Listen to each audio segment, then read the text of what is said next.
Welcome to Service Headline News. I'm your host, Marty Smith, and I'm joined by Eric Perrott. What's going on? And Jake Wall. How you guys doing? And we're here to bring you the latest headlines and updates pertinent to all servicemen and women. So sit back, get informed, and have a laugh as the Swearing In Podcast presents Service Headline News. We got a special guest today, gentlemen. It's Air Force TSgt retired Kevin Balcom, or better known as Teapot. Teapot, thanks for joining the podcast today. Anytime, my friend. Anytime. Here's a little background on you. You graduated from Mona Shores High School in Michigan in 1997. Went to basic in June 98. You had an AFSCN of 1 Charlie 6 Space Systems Operator, Eric. And your tech school was at Vandenberg in California. Your first assignment was to the 11th Space Warning Squadron at Peterson, and you retired in 2018. Hey, did you retire out of Vandy? I can't remember that. I did, yep. So, all right, fellas, you have any questions for our special guest? Welcome, Kevin. Looking forward to talking with you. Pleasure to be here. Pleasure. Absolute pleasure. Well, talk. Who's got a question for him? In your article, hey, you never introduced yourself by Teapot at all. I know. We never got into that. I know. And I was like, how do you not get to Teapot? Right. Everybody who knows him is like, call sign. Who's Kevin? Exactly. All right. Well, I'm a captured audience. Tell me, how did Teapot come about? So I got the nickname at 19, right? My captain at the time says, hey, make me laugh. And I'm going to buy pizza for the crew. I'm like, yeah, whatever. Like, I can make you laugh. And he comes back, 10 minutes later, he says, I want you to sing I'm a Little Teapot. I'm like, yeah, fuck it. Like, I'll do that. So, like, I get up on there and I'm like doing the I'm a Little Teapot, short and stout. That's not the funny part. Here's the funny part. Like, after that assignment, like, everybody knows me as Teapot, right? Teapot. I'm kind of a smart ass, so that's a great nickname. Like, it could be way worse, you know? Oh, yeah. So fast forward a few years, right? Got myself in a little bit of trouble, right? Made some enemies, and there was this there's Master Sergeant who would just dog my name. I had just left this unit, just got demoted, got in trouble, moved off to greener pastures, literally to Boulder, right? Which is an incredible assignment. And this Master Sergeant like hated me. And I was chatting with my buddy. They had this thing called Crew Knowledge Network, CKNet, and they had a chat option. And my buddy's like, dude, this Master Sergeant hates you. I'm like, well, what's his name? And he said, he gives me his name. I'm like, who the fuck is he? Like, I have no idea who he is. Really? But he said, every time my name comes up, I hate Teapot. If I ever see him, I'm gonna beat his ass, whatever. Jesus. And yeah, it was bad. But then, like, a couple of nights later, my buddy hits me up. He goes, I don't think he actually knows your name. I'm like, no way. So my buddy turns to him. He says, hey, have you ever heard of Sergeant Balcom? He goes, no, never heard the name. So he only knew me as Teapot. And let's fast forward like 3-4 months. Like, I was in Boulder. They were down 11 Swiss at Schriever. And I was doing something. And this dude walked right by me. Little guy too, like, bro, he's really talking that smack, like, little guy. he didn't know who I was. Like, what? Like, this dude hates me, but he doesn't know who I am. Like, that's when I knew, like, that name is like living in infamy. Because whatever I did, like, he had heard of. Oh yeah, didn't know me. I just started building the legend a little bit more. Right. Teapot, that's the guy who stole my girlfriend. Teapot, that's the guy who took my promotion. It's like, you got you're linked to all these things. You're like, I've done none of that. Yeah. Nice. I got so much credit for random practical jokes that I never was even involved in. They just reflexively would like, Wall. Yeah. Had to be fucking Wall. Wall did this. Now, like 75% of them I did, but it's a 25%. You're like, no. You know, no, I never even did that. Did you listen to his interview? Yeah. He accused me of playing Johnny Fuck Around a lot. I was going to ask you about that part. It is 100% valid. If I finished my work, He's like, no one else is working. No, I'm playing Johnny Fuck he said Around. when Jake finished, he would just try to fuck with people because he was bored. He had nothing to I was do. done. I was done. And it didn't matter. It didn't matter what I had going on. I could be laser focused into something, developing scripts. And if Jake was bored, he'd be like, hey, poking me. What are you doing? Working, Jake. What do you want? What are you doing? Fuck it, Jake. Like, what do you want? Let's go do something. Whatever you want Let's to do. do something. Yeah. And it wasn't work. Whatever. Face guy. Well, I got my work done. I don't Right. know what took you so long. Oh, man. Hey, Kevin, while we're reminiscing, what was your favorite TDY you went on? My favorite. Didn't get to do a lot, but Australia. So You went TDY to Australia? yeah. So Would you go to Alice Springs? no, sir. Woo. After I got demoted and got in trouble, I was supposed to go teach in Germany. Oh, NCAA. yeah. That's That right. got cut. My consolation prize was Boulder. Great consolation prize, right? That is an awesome assignment, though, because that's civvies. That's freaking mellow. You're in the back of the corporate building. That's a really good gig. Yeah. Sounds Learned a good. lot about integration, right? Like different organization integration. And there was a TDY to Australia to do some testing. And Jeff Weber, you guys familiar with that Yeah, name? He Jeff could go. Weber. And he said, Teapot, you want to go to Australia? I'm like, yeah, fuck it, I'll go. I'm single. Like, yeah, let's go. So flew out to LA and then a 747 across the pond, right? I discovered two things. Number one, I can't eat on planes, right? Like my stomach just gets wrecked. Really? Number two, kids are incredible because this girl ate something, puked it all up in her bag, and then it was good, and then ate more. I'm like, that kid's legit, right? So we fly in, and I got to take another plane from Sydney to Perth, right? Because Australia's big, right? It's the size of the United States. And my tickets weren't paid for. Thank you, shit. DTS. Let's talk DTS, baby. Yeah. Like, I literally, I was a DTS guy. Like, I proved it and signed it. Why are my tickets not paid for? So, figured that out. Got from Sydney to Perth. Perth, beautiful city, right? That's like the only big city on like the western coast Okay. of Australia. Went out, had some drinks, had a great time, could barely sleep, pounded like half a bottle of NyQuil, got like 4 hours. All right, let's go. From Perth, I was supposed to take a little pond hopper up to Learmouth Range. That ticket was also not paid for. Wow. That was even more stressful.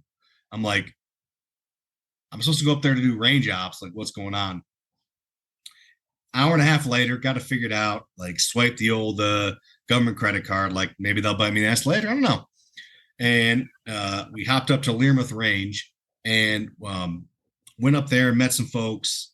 The drive out to the range, right? Let's talk about the drive out to the range. Like, you know those death ants, right? Those ants that will bite you and kill you. Oh, How about yeah. ant hills? Like miles and miles of these ant hills, like 8-10 feet high. I'm like, I'm not gonna have a good time here at all. Termite mounds. Yeah, Those things are crazy. We get to the range. Right? And it's like me, like one female from like national level, super smart, and then like some Aussies. And we're walking up to the range tower. And me and the female were like, nope, we're not fucking going in there. Like, we're not doing it. Because all I see, you know where orb weave spiders are, right? They're venomous, right? They're like these big old, I see like 7, 8, 9 of them. Boop, boop, boop, boop, boop. I'm like, I'm not going in there. Jesus, And the Aussies were like, you should have saw it before we cleaned it out. I'm like, you had to clean this out? So like kicking and screaming, her and I go in there and I see these giant orb weave spiders. And then like you had kangaroos that were using that tower as like shade, and they were all bouncing around. Like, any of these things could kill me. So go to the tower, like I'm so scared. Like, I'm 20 something, but I'm scared. Like, this is not how do people live here, right? Are you out there in a flight suit at this time? No, civilian clothes. Oh, you were civilians. Okay. Oh yeah, absolutely, yeah.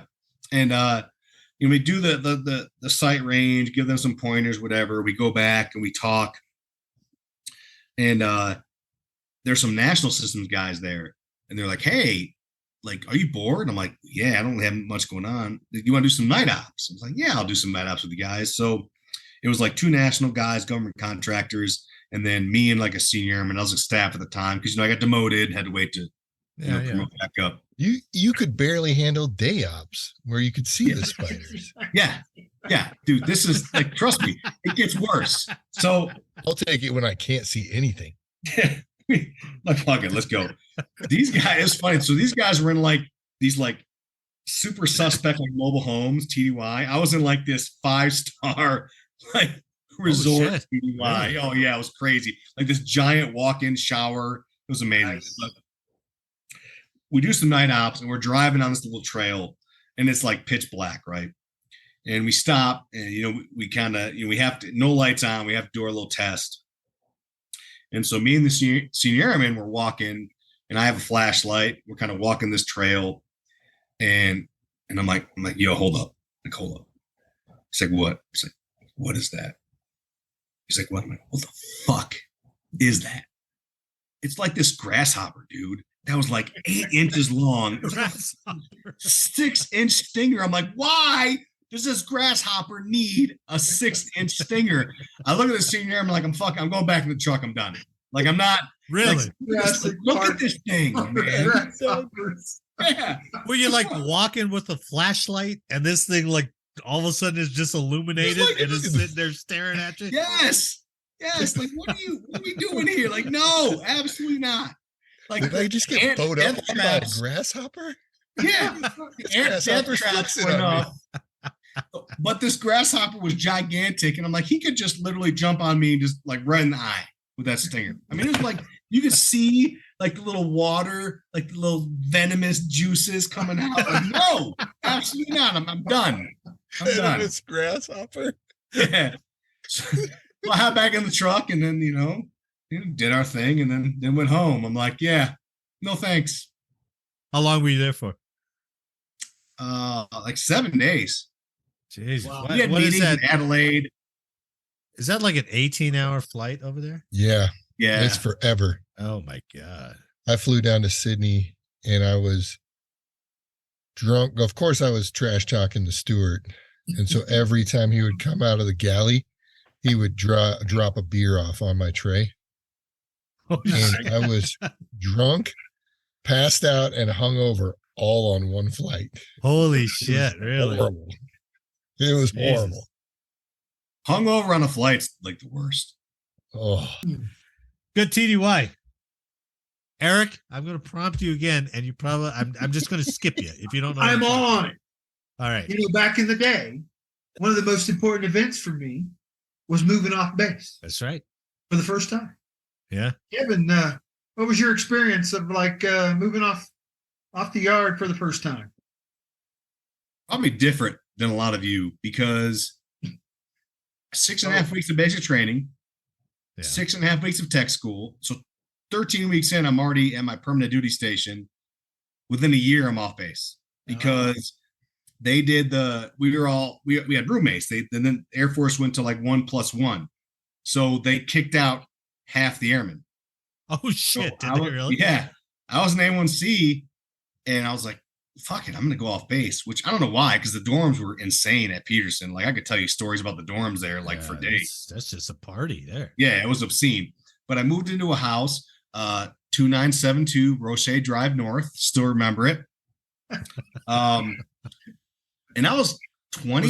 Was that on the police report often? Is that why? No, surprisingly, no. Because we had a couple guys that were like 28, 29 that lived with us. Oh, shit. And so it was like, we had a lot of parties, but it wasn't like crazy. You know what I mean? Like we kind of handle our own. It was, looking back, it was pretty crazy because number one, we didn't have air conditioning. How did I survive without air conditioning? Like, it was obscene. Yeah. I didn't really have a bed. It was like Peterson in the Springs, correct? What's that? Peterson in the Springs, correct? Yes. Yep. and You didn't have a bed? I had like a mattress. Did you have a mattress on the floor? That was it. Do you have For, like, shit in milk crates and stuff like that? What's that? Do you have like shit in milk crates? Like, you know, your No. clothes No. and No. milk It crates and wasn't, stuff? no. I do. No, it wasn't that bad. But we had like an unfinished basement that was like cooler, and we had like, you know, parties every weekend. I remember a toga party we had, and man. I was drinking Rumpelman straight from the bottle, which is never a good idea. Rumplemans. And I had duct taped my nipples, right? Nice. And I don't know. And Why not, I said, Marty? why'd you do that? I said, listen, Come on. Silly. I I don't- know. That was dumb. I only not do Just in two case things. of I a don't chafing spoon, incident. I don't spoon, and I don't show my nipples. Like, that's it. Everything else is fair game, right? Okay. Well, that night I remember this really attractive female. She was a medical, whatever. Her name was Alette, like from Minnesota, like Nordic, tall, Oh. and we're all like chopping it up. And I'm like, why is she still here? It's like midnight, right? I'm like, Yeah. oh man, really? Okay. Oh, You stay up late, don't say anything dumb half the time that you know you're probably in. And so her and I end up hooking up, and it's incredible, great, awesome girl. Like a week later, I left for spring break to like meet my buddies, and we're in Texas. I come back, I find out she's dating like a Colorado Gold King semi-professional hockey player. I'm like, well, you know what? Put my best foot forward. I'm not winning that. You know, You were before him, so Yes. you kind of won that. yeah. No. Yeah. So it was you know, stuff like that. It wasn't What was your rent? You remember? $30 a month, maybe? Yeah, that's crazy to think There's that. just 4 of us, and it was a big house, like Yeah. even for 4 people. You know, we had like 3 bathrooms, so with showers, so it wasn't that bad. well, that's good. With Outdated. It was outdated, but you know, I mean, Oh yeah, sure, shit. Well, you know, it's funny listening to that. The cop first sergeant was always concerned about sending cops off base. I can't understand why now.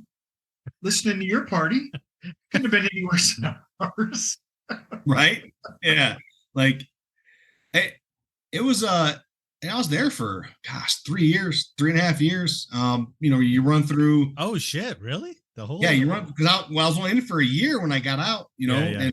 and so towards the end it was a little rougher because the older guys left. So like now I'm the guy that's supposed to be responsible. Oh, And we had a shit. really, really, really beautiful female living downstairs in the basement. And oh man, I could tell you stories about that, but whatever. Like that's a story for another day. When did you get to Peterson? 98. July, August 98. We were there at the same time. Oh, really?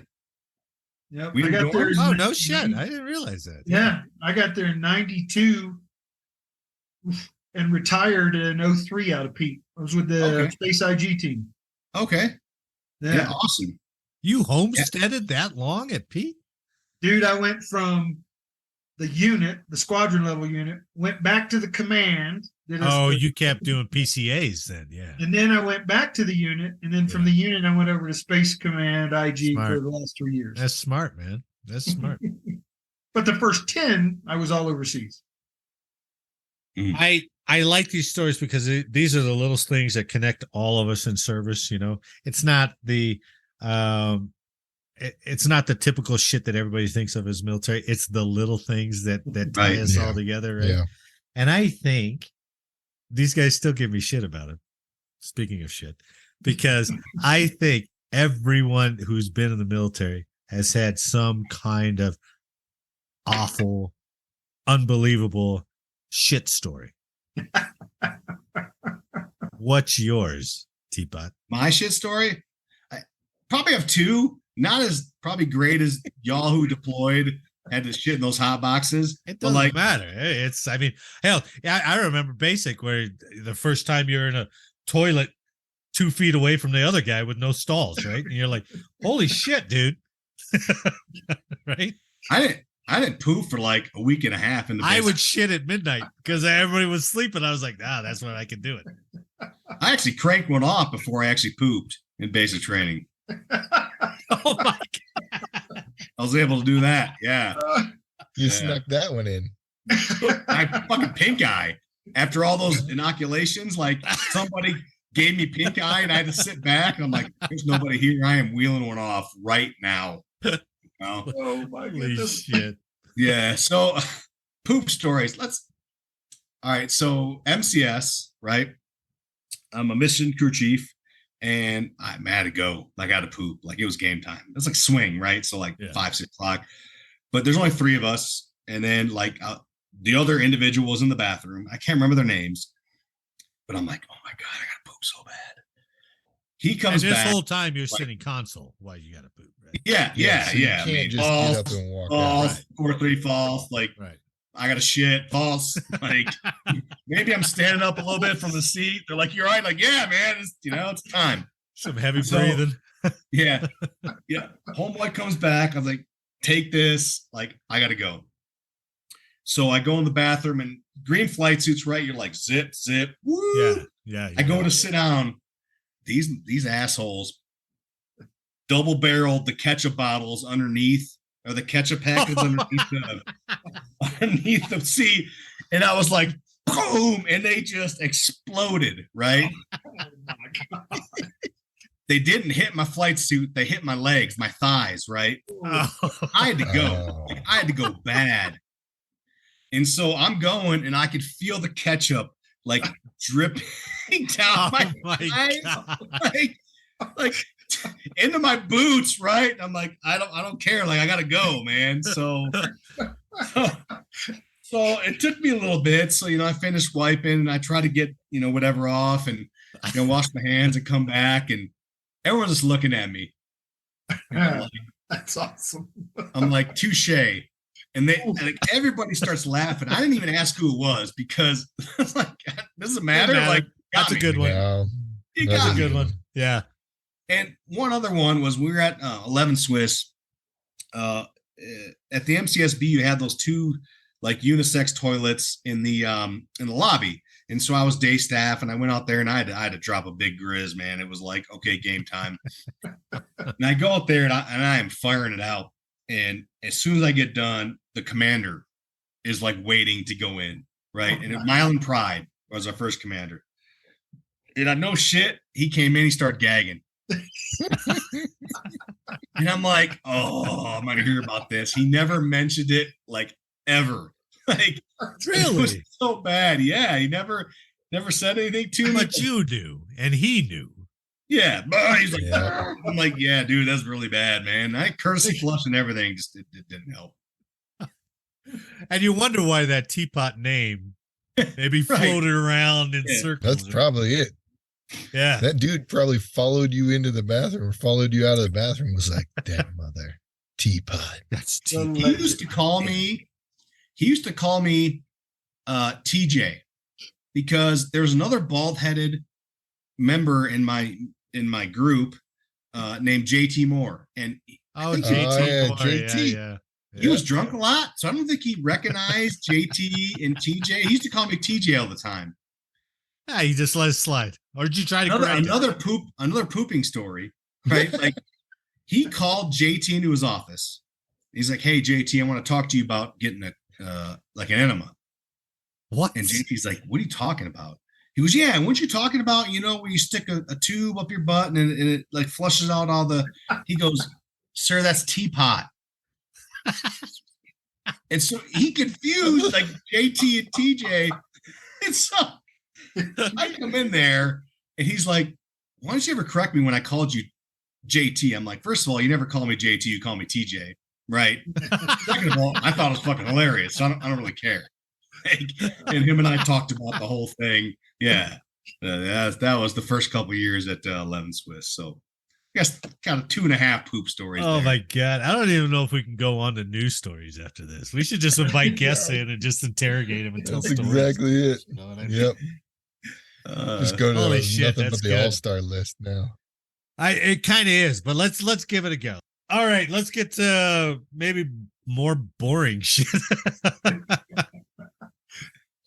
U.S. Special Operators are testing an X-Wing-like loitering munition. So Israeli Aerospace Industries announced on Thursday that the Pentagon had awarded the company a multi-year, multi-million-dollar contract to develop and deliver a version of the so-called point-blank electro-optically guided missile to the U.S. military's Irregular Warfare Technical Support Directorate for testing. The quote Rock X end quote variant of the point-blank system is a 15-pound loitering munition capable of being carried in an infantryman's backpack and flying at 178 miles per hour at 1,500 feet. It was designed to meet a Pentagon requirement for increasing the organic precision strike lethality and survivability of small tactical teams. The missile is hand-launched, operated by a single soldier, can take off from and land vertically back to the soldier's hand. So they should receive 10 of these things later in the year for testing. It carries one of those. carries a 2-kilogram warhead, and as you can see, it's optically guided into this van that they're blowing up over and over and over. So it's pretty cool. I don't know how that fits in a backpack. That looks almost like 3 feet long. Can you imagine what that would do to my ex-wife's car? So fucking cool. And she would have no idea where it came from. Oh, that'd be awesome. That's just fucking act of God shit at that point, right? I mean, that's pretty cool. Look at that thing. Marty, look at it when it launches compared to that guy. If you back it up. What do you mean? So it launches right out of that guy's hand, right? Right here. He's holding it, and then it takes off. So it's about, you're right, it looks about like 3 feet tall. So maybe there's some assembly, obviously, to it. But that's crazy having that thing buzzing around, and all of a sudden, now I don't know how much, they're not putting out a lot of tech information on it. But seeing that come down, and I guess it's optically guided, or I don't know. I don't know. They didn't say a lot about it. I wonder if you can interchange the munitions on that thing, make it more lethal, right? Less lethal, right. But it's interesting that it's developed by an Israeli company, and I always like that Israeli thing they got to shoot down the missiles. I can't remember what it's called, but Iron Dome. Iron Dome. Yeah, that's it. That's pretty badass. Yeah. And why we don't have that? I mean, I don't know if that's like the Sea Whiz on our Navy boats. On the Navy carriers, yeah. Yeah, because that Sea Whiz just like puts out an incredible amount of rounds to shoot that fucking thing down. I don't know if that's how the Iron Dome works, but I would trust the Israelis to develop something like that. Like, okay, good. We'll buy it from you. That's cool. So I'll get one of those. Yeah, the tech stuff is always cool. And it seems like especially Eric, as we've covered some of these earlier stories, and you start seeing them come, 3-4 months later after we first talked about them, and they're like, hey, they're starting to do this, and we're like, we already covered that. So maybe that's one of the early ones. That's interesting that you said that. We talked about the Army's got this new super high-speed goggle that allows for infrared. And right. Did you see that follow-up story? Today? Yeah. Today. They said that it's not worth a damn. And the soldiers aren't liking it. In fact, it makes them worse at engaging targets than it did without it. So it was a story we did on this goggle that's supposed to be like VR, and it has heads-up map display. Yeah. It has night vision, thermal, all this shit in it. And they're like, hey, look at what we're providing to the warfare. But the guys who are actually testing goes, this thing fucking sucks because it's huge on their head, and then they got a cable running down to a battery in their back, and it's heavy and it's awkward. So it's side effects were like it was making them nauseous, dizzy. Yeah. Right. Yeah. Because they're almost like a vertigo thing. Yeah. Yeah. Right? I just got back from Disney, and I rode this simulator, and they were simulating G-forces like launching to Mars, and it fucked me up. Like me and my daughter both. My daughter's like, I think I'm gonna throw up. I'm like, don't throw up in here, man. Like, But even I was like, yo, like, yeah, like It's virtual amazing reality, what man, they do with like the seats, you know, Right. to simulate, you know, forward and Movement. backward motion. right. But then the whole, I mean, virtual reality is one thing, but Disney does the whole like dome. Virtual reality could work if you're controlling a robot. Like if I'm back at home base, Right. and I have this goggle on, Yeah. like, and I'm like, that's when it works. That's when it's effective. But yeah, Not when But- you're riding it. correct. And not Correct. only that, I just can't imagine given the average E3, you know, here's $100,000 worth of a goggle, Oof. and you got to turn that in undamaged. It's like, holy fuck, are you kidding me? Yeah. That's That not guy's gonna- probably going to throw it in his pack or throw it in his ruck and never take it out because Right. he doesn't the want to first day pay he's for it. got it, he's dissecting it and taking it apart, I'm sure. Right. Guys that would tear up a cop car, squad car. I knew guys in the army, and we were artillery, so we weren't shooting a lot with the M16s. So they would wrap it so it wouldn't get dirty, knowing that they weren't going to shoot it because turning it in was such a process. So if it was clean when you get it, they'd wrap it, and then they'd just take the wrapping off, and so they could turn it in. Because if you shot it, fuck, you're there for 6 hours cleaning that motherfucker. Oh, yeah. Yep. If they're doing that with an M16, imagine it giving them a virtual reality goggle. That would work very How much. many reporter surveys are you going to do on these fucking things, right? Mhm. To the air. I got to drop. Just want to let you know. So You got to go? All right, man. yeah, I got to go. Ah, shit. All right. Damn, we talked too much about shit stories, I guess, huh? Thank you guys. I really appreciate All right. Thanks, They buddy. are officially Yeah. purely decorative right now. it. I'll send you pictures later, Jake. I promise. Thank you. All Later, right, fellas. man. Thanks for Eric. coming on. Thanks, bud. Yeah, anytime.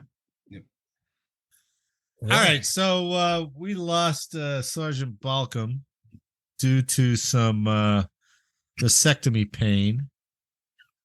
And I'm leaving that in there, man. You can't That's throw that out there. Well, what are you going to say? Why did he leave? No, I love it. I love it. All right. Aboard. But we admire him for soldiering on through 45 minutes or so until the pain got too intense.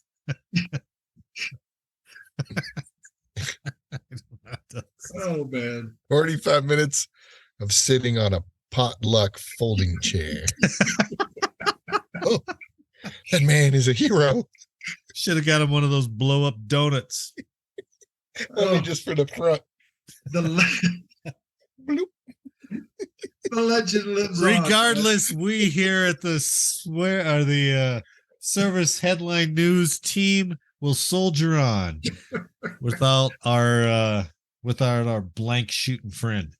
So tonight, as we continue with our all-star military team selections, last week we chose our battleship with the USS New Jersey beating out the USS Missouri and the Iowa for the all-star selection. Tonight, it's main battle tanks.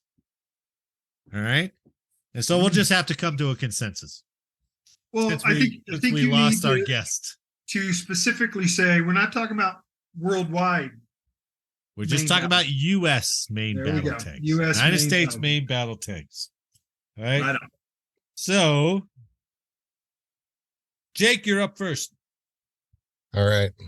I nominate the M4 Sherman. That's a good So tank. it's a medium tank, so it's not a big boy, right? But they needed it to be transportable. That's right. They realized quickly after, or US is they, after the German assault during initial German blitzkrieg, US was like, oh, we are definitely going to need more tanks. And so they cranked out the M3 really quick, but the M4 was soon to follow. And then, so any World War II movie you've seen has the M4 in it at one point in time. The crazy thing about this was we were shipping them not only to the US, but we had agreements with the British and Russia. They were on all fronts. They were even in Africa fighting Rommel. The Damn. thing is, by the time they were done and developed, they were based to go against the Panzer tank. By the time they were shipped and in the war, they were already outdated. So the Panzer had been upgraded to the Panther and I believe the Tiger, the German Tiger. Oh, yeah. All of them would easily stomp the M4. Right. And they couldn't even shoot while on the move. Oh, they could. I didn't. They had to stop and then shoot. So they had a gyroscope in there, and it was to help it aim while moving. It didn't work. Shit. They would just go, it would kind of get it in the general area, and then they would be like, okay, stop. Boom.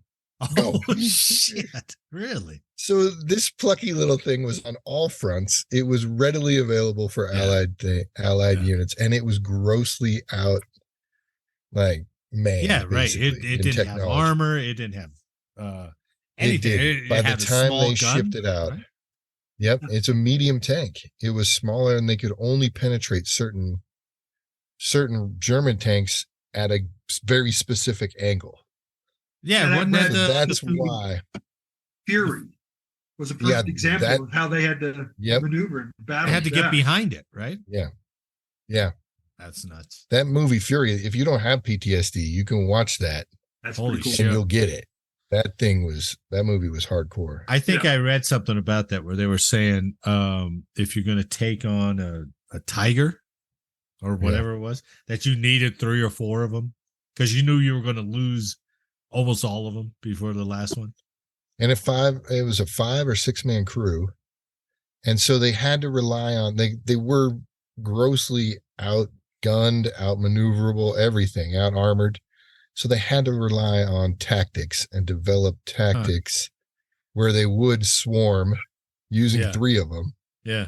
And so admittedly, not like the biggest, the strongest, the most beautiful, not big gun, but man, it was a perfect example of tactical ingenuity. Yeah. And using what you had and then availability. But they were easy to fix, right? They were easy to kind of keep running.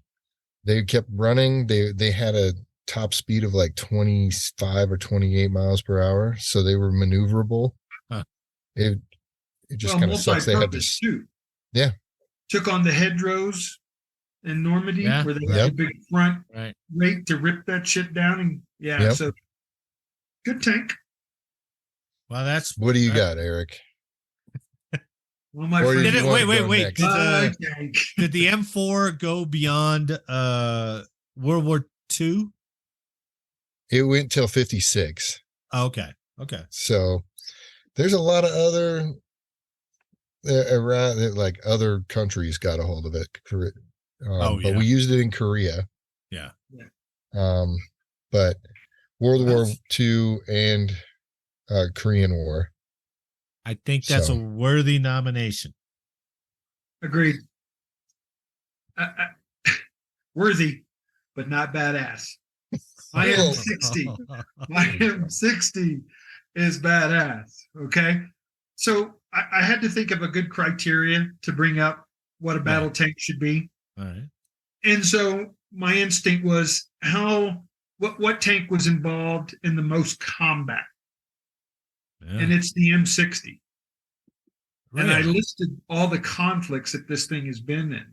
Now, that doesn't necessarily mean that the U.S. was driving it. Right. We sold it all. World renowned. We sold them everywhere. So go ahead. I tell you, every time I think of tanks. It's the AK-47 of tanks. Anybody can have it. Yeah. If everybody can have it, it's definitely going to be in some trouble spots. All right. You're going to be like, well, Lebanese Civil War, and then Lebanon, Persian Gulf, Yemeni Civil War. That's right. A lot of civil wars using U.S. tanks. But when it was in those little civil wars, it kicked ass and took names. It was able to accomplish the mission each time. So this thing was designed in 57. It was to counter the Soviets' new main battle tank. And it had a 115 millimeter smoothbore main gun. So the Soviets. How big? How big was their main gun? 115 millimeter. God damn. Smoothbore. Yeah, that's pretty big. At the time, the M48 had just stepped out above the Sherman, the M4. Yeah. And the Soviets offering this freaking tank they had, I think it was a T-62, was going to kill everything. So they knew they had to upgrade from that the M48 patent. So they came up with the M60 to counter the Soviets. And this thing was badass. It killed the T-62s on numerous occasions. It was in a number of battles. I'm going to give you a few of them because I wrote them down. Yom Kippur. Oh, yeah. By the way, one for me, the M60 was in Grenada. Wait. And the M4 was in Yom Kippur War. Oh, shit. Okay. Also, the M4 was in the Yom Kippur War also. Oh, Yeah, but it didn't. I'm just doing U.S. in service. you selling the Sherman a little short there. Yeah, Israelis It is were a using stumpy the M4 little too. bugger. Yeah. All right. I can't argue that point that it was in service. Yeah. Cuban Revolution. It died that more often than my M60. Well, that's All good. right. It did not have the armament capability of the M60. Yep. You know, growing up as a kid, the M60 is what you thought of as a tank. I don't know why. It's just like, oh yeah, that's the M60. That's the tank, right? For the U.S., by the way, it was the Vietnam War for the M60. Yeah, that's what you always saw. All the Right. most service. Right. And it was an M60. Was it patent? Was it a patent tank? Well, they were going to name it, but it was never part of the patent family. So Oh, T60 okay. patent, they did call one a patent, but it wasn't part of that M48 and Yeah. the other small medium Cool. patent tank. All right. I liked it. All right. What did you run down all the conflicts that it was in? I know you said a couple of them, but did you say them all? There was the Yom Kippur, Urgent Fury, Iran-Iraq War, Oh yeah. the Lebanese Civil War, Yemeni Civil War, the Western Sahara War. I didn't know whether there was one in Sahara, and the 2011 Bahraini uprising. God damn, we sold that Everywhere. motherfucker over in the Middle East, right? Yep. And it saw more action than any U.S. tank. Nice. All right. Well, I'm going to put up the M1 Abrams against both of those. All right. You can't get it anywhere though. It's too damn heavy. Stand by. I've got some information that may sway your vote. All right. First off, it was named after 4-star General Creighton Abrams, who was one of the most aggressive and effective tank commanders during World War II. The M1 came into service in 1980, 1979, 1980. Around 10,700 M1 Abrams and variants have been built. And the tank has seen action in the Gulf War, Afghanistan War, Iraq War, Yemeni Civil War, and many others. The M1 Abrams is currently used by 9 nations. It has a top forward speed of 42 miles per hour, a reverse speed of 25 miles per hour, and it weighs between 69.5 and 73.6 tons. Yes, it's a heavy motherfucker. Wait, it's how many tons? What's its max speed? 42. Can you imagine that momentum? Yeah, that's crazy. I mean, you ever see those videos of the stabilization system on the gun? Oh my God. When it's going over hills and stuff and the gun is just rock steady. That was pretty cool. And I was always in awe of the M1, but now you read about some of these other countries and it's kind of like, it's kind of like second class compared to some of these other ones now. It is a cool looking tank though. Oh, it's iconic looking, right? Yeah. Especially when it first came out, you're like, God damn, that looks badass. And you know, eventually we're going to think of the same thing. Like if you look at the F-22, that's a badass looking airplane. But you know, that's already been out there for a decade, right? So give it a couple more decades, and you're like, oh, that's old school, right? My only question is the Abrams. Would it be able to stand up against the what's the new one that the Russians have? The armament. Well, I did read about an article about that, and they're like, no, by itself. And, you know, if you get it has so many upgrades now, right?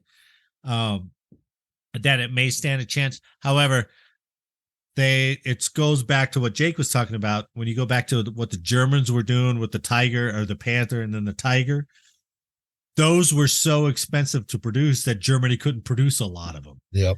And they're saying that same thing about that Russian tank is that, yes, this thing is the creme de la creme of tanks, but how many can they produce? Yeah. And so, and transport.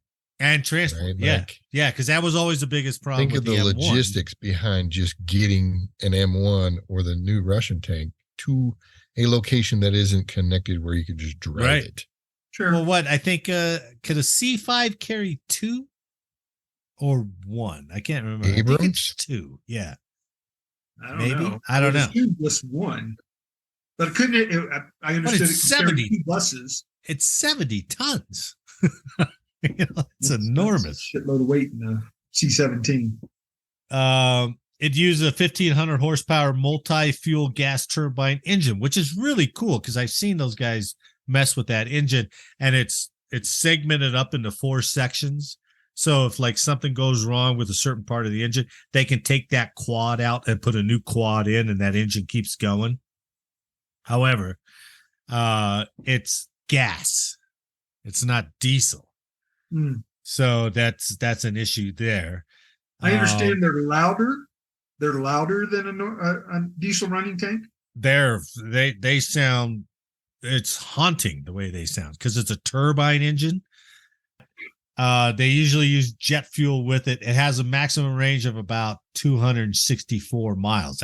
That's pretty good range, I think. I haven't compared it with other tanks, but it's armed with a 120 millimeter smoothbore, 3 machine guns, a 12.7 millimeter heavy machine gun with 900 rounds, 2 7.62 machine guns with 10,000 rounds. A fully loaded tank can hold 40 120 millimeter shells, and the 120 millimeter gun has an effective range of more than 2.5 miles. Here's the kicker. No U.S. operated Abrams has ever been lost to enemy fire. Against who? It's never been lost. Now, there's a caveat to that. When you don't leave Omaha, right? I like how it caveats also to enemy fire. That implies that some dumb army person has blown up something. They have like 8 losses of an M1, and 6 of those have been by friendly fire.